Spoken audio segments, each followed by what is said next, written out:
Eight grade अभ्यास पुस्तिका कक्षा 7 और हम अध्याय 8 के अंतर्गत परिमेय संख्याएं पढ़ेंगे। ये रहा परिमेय संख्याओं का पाठ। तो अब हम इसको पूरी तरह देख लीजिए। ये प्राकृत संख्याएं, पूर्ण संख्याएं और ये सब, ये पहले पाठ का ये पन्ना, ठीक है। और ये दूसरे पाठ का पन्ना, इसको भी देख लेते हैं अच्छे से।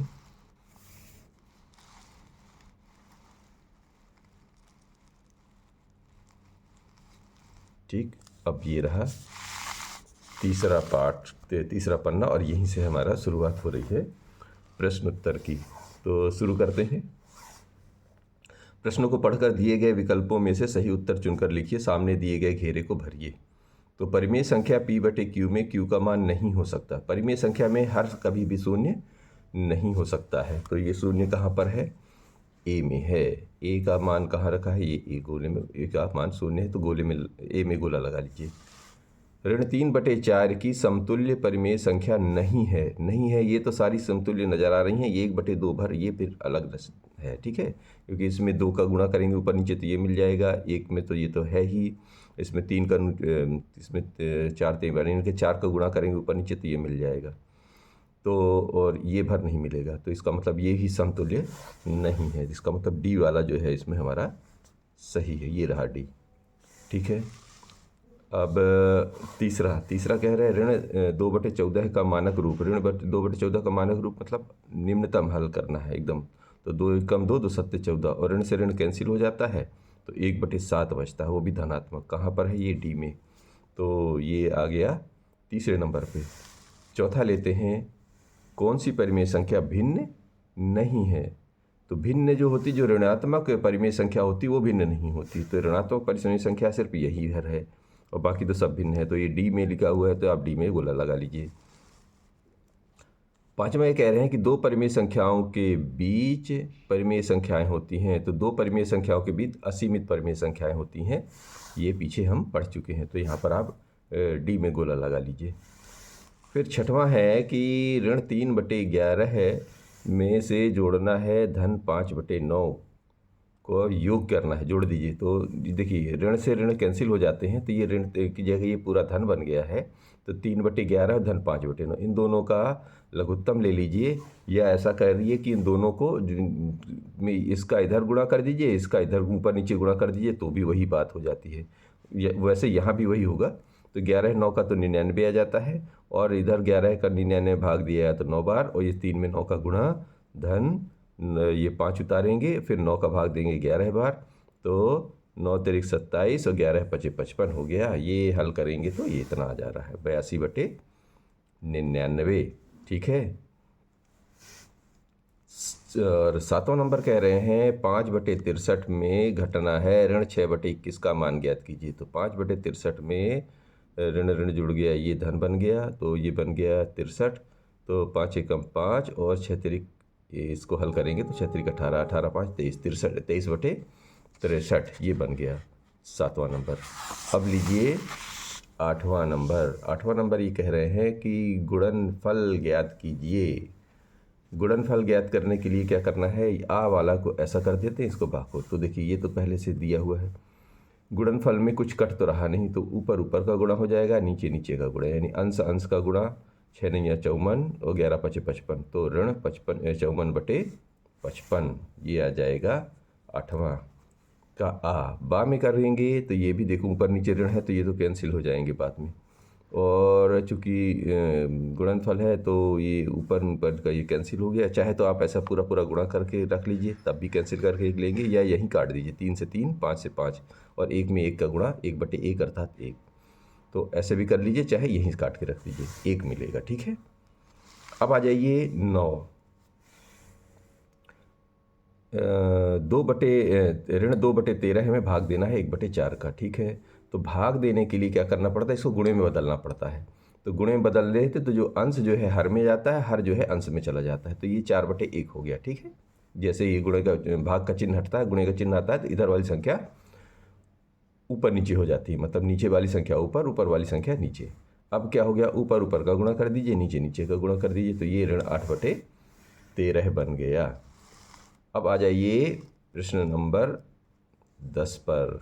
10 में क्या कह रहे हैं, देखिए कि ऋण 3 एवं ऋण 2 के बीच में 3 परिमेय संख्याएं लिखिए। तो ठीक है, 3 परिमेय संख्याएं करने के लिए देखो ऐसा ध्यान रखना पड़ता है कि जैसे 3 तो वो चाहिए, 1 2 तो इधर भी, तो मतलब कम से कम इतना 5 या 10 का गुणा करिए। तो 5 का ऊपर नीचे गुणा करके बना लीजिए, या फिर 10 का ऊपर नीचे गुणा करके बना लीजिए। तो उससे क्या होता है, जितनी संख्याएं चाहिए होती लगभग लगभग उतनी मिल जाती हैं। तो हमने यहाँ पर 5 का ऊपर नीचे गुणा कर दिया है, क्योंकि किसी भी संख्या में एक ही जैसी संख्याओं का ऊपर नीचे गुणा करने पर संख्या में कोई परिवर्तन नहीं होता। तो इसको हमने बना दिया है 5 3 15, ऋण 15/5। इसको बना दिया है 5 दूनी 10, यानी ऋण 10/5।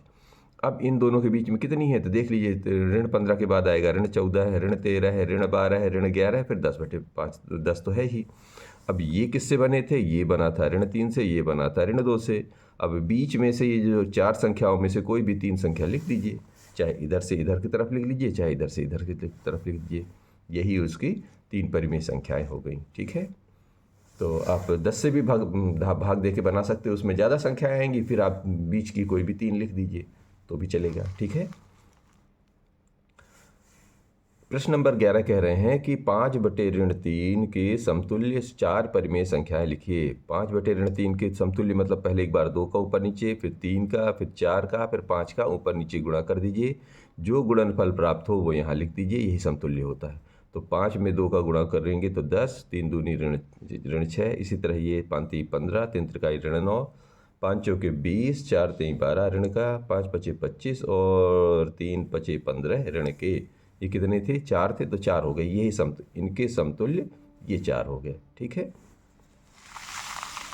अब यहाँ पर हम 12वां प्रश्न ले रहे हैं कि ऋण 3 सही 2/7 और ऋण 3 सही 4/5 में कौन सी संख्या बड़ी है। तो इस मिश्र भिन्न को पहले विषम भिन्न में बदल लीजिए, इसी तरह इस मिश्र भिन्न को इस विषम भिन्न में बदल लिया। ठीक है, तो 7 तिरिक 21 2 23, ठीक है, ऋण के साथ, और 5 3 15 4 19/5 ये ऋण के साथ। ठीक है, अब क्या करना है, अब ये देखना है कि इसमें हर में 7 है, इसके हर में 5 है। तो जिसके अंदर जो नहीं है उसमें ऊपर नीचे गुणा कर दीजिए। इसमें 5 ज़्यादा था तो इसमें ऊपर नीचे 5 का गुणा कर दीजिए। 7 है तो ऊपर नीचे 7 का गुणा कर दीजिए। इससे क्या होगा, इससे ये होगा कि नीचे के हर बराबर हो जाएंगे और हमको ये ऊपर तुलना करने में आसानी हो जाएगी। तो ये इसका ऊपर नीचे गुणा करने पर ये 7 पन्ना 35, ये भी 7 पन्ना 35, और इसका इसमें गुणा करेंगे तो ऋण 115, इसका इसमें गुणा करेंगे तो ऋण 133। अब देख लीजिए इन दोनों में कौन सा बड़ा है। देखिए, ऋण से जितनी दूर होते जाएंगे, यानी शून्य से बाएं तरफ जितने जाएंगे, तो जो पहले आएगी वो बड़ी होगी, उसके बाद में आएगी तो छोटी होगी।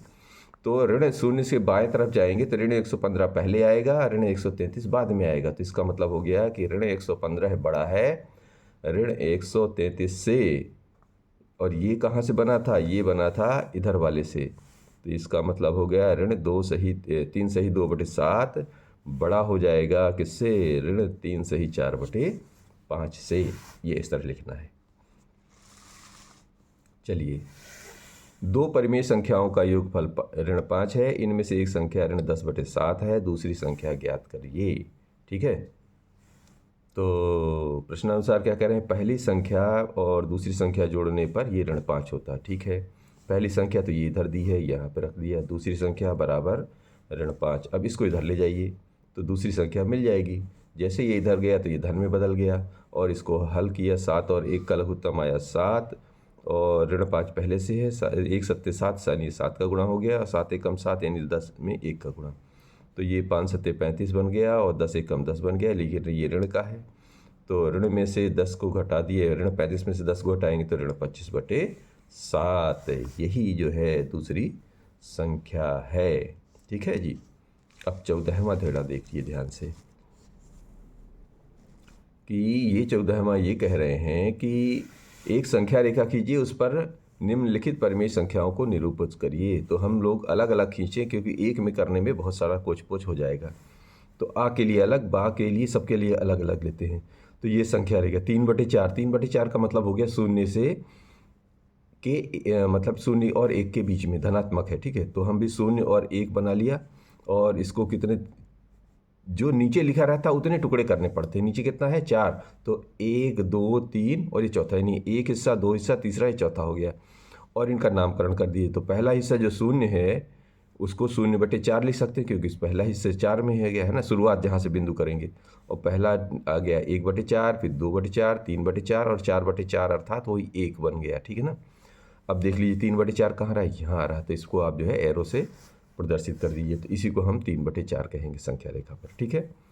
अब ऋण 5/8, ऋण 5/8 के लिए क्या करेंगे, शून्य से, ये ऋण है तो शून्य से बाएं तरफ जाएगा। तो ये देखिए, ये शून्य के बाएं तरफ कर दीजिए। कितने टुकड़े करने हैं, 8।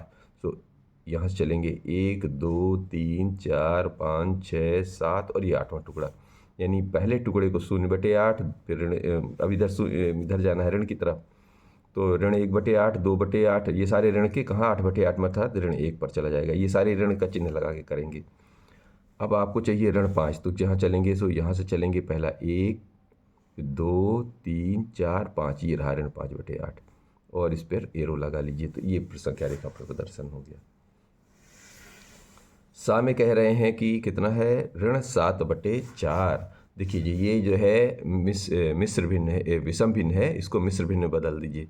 तो ऋण की तरफ जाना है तो ऋण तो बाहर निकाल लीजिए। तो 4 एकम 4 और 3 7, ठीक है ना, 4 एकम 4 3 7, तो इस तरह भाग देके ये प्राप्त कर लीजिए। इसका मतलब ऋण 1 तो हमें पूरा पूरा लेना है, ठीक है ना। ये ऋण 1 तो पूरा, ये देखिए शून्य से चलेंगे तो ऋण 1 तो पूरा है, और उसके बाद जो दूसरा है उसके 4 टुकड़े करने हैं, उसमें तीसरा वाला हिस्सा लेना है। तो ये ऋण 1 पूरा हो गया, फिर ये पहला, दूसरा, तीसरा और ये चौथा। तो हमको कौन सा लेना था, तीसरा, 3/4। तो ये ऋण की तरफ जा रहे हैं, तो ये 1 फिर 2 3 चौथा ऋण 3, और इसी को कैसे क्या लिखना है, ऋण 7/4। यही है ऋण 7/4, ऋण 7/, हाँ, ऋण 7/4, और जिसको हम लोग इस रूप में लिख रखे हैं, ठीक है ना। ऋण बाहर 1 सही 3/4, यही है 3/4, इसी को संख्या रेखा पर लिख देना। और दा वाला कह रहे हैं कि 7/8, 7/8 का मतलब 1 से कम हो गया, 1 से कम हो गया यानी धनात्मक की तरफ।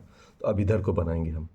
तो ये रहा 0 और यहाँ 1 और 8 टुकड़े करने, 1 2 3 4 5 6 7 8 टुकड़े, और उसमें कौन सा लेना है, 7वां। तो 0 से चलेंगे, ये 7वां आ गया, तो ये 7/8 हो गया हमारा। ठीक है, इस तरह इसका ये संख्या रेखा पर प्रदर्शन हो गया। और ये रहा 15वां नंबर। तो निम्नलिखित परिमेय संख्याओं को आरोही क्रम में लिखिए। आरोही क्रम का मतलब होता है बढ़ते क्रम, यानी छोटे से बड़े की तरफ लिखना है। तो पहले तो ये निश्चित करिए कि छोटे से बड़ा कौन है कौन। तो देखिए 1/3, ऋण 2/9, ऋण 4/3। तो सबसे पहले तो इन सबके हर बराबर कर लीजिए, जिससे क्या होगा कि हमको पहचानने में आसानी हो जाए। तो जी इसमें देखिए सबसे बड़ा कौन है, 9, और इन सब में कितनी 9 का बना लीजिए। तो 9 बनाने के लिए ऊपर नीचे 3 का गुणा कर दीजिए। इसमें तो 9 बना हुआ है तो सिर्फ एक ही का गुणा करिए। इसको 9 बनाने के लिए ऊपर नीचे 3 का गुणा, तो ये बन जाएगा 3/9। ये बन गया ऋण 2/9 और ये 4 3 ऋण 12/9। अब इनको बढ़ाने पहले आरोही क्रम में कैसे लिखने के लिए क्या करते होते हैं देख लीजिए। ये तो समझ में आ ही रहा है ना कि ऋण वाला सबसे छोटा होता है, फिर उससे बड़ा, मतलब दूर वाला ऋण सबसे छोटा, फिर उससे बड़ा, फिर उससे बड़ा। इसका मतलब आरोही क्रम में सबसे पहले कौन आ जाएगा, ये वाला, फिर उसके बाद ये वाला, फिर उसके बाद ये वाला। ये आरोही क्रम में हो गया। ठीक है जी। और ये बना किससे था, ये बना था हमारा इनसे। तो इनको लिखना है, यानी 4 ऋण 4/3 पहले आएगा, फिर दूसरे पे, फिर तीसरे पे। तो बस इसी को यहाँ पर लिख देना है। ये देखिए ऋण आरोही क्रम का बन गया। ऋण 4/3 छोटा है ऋण 2/9 से, और वो भी छोटा है किससे, ऋण 1/3 धनात्मक से। इस तरह ये हमारा पाठ 8 समाप्त होता है। मिलते हैं पाठ 9 पर।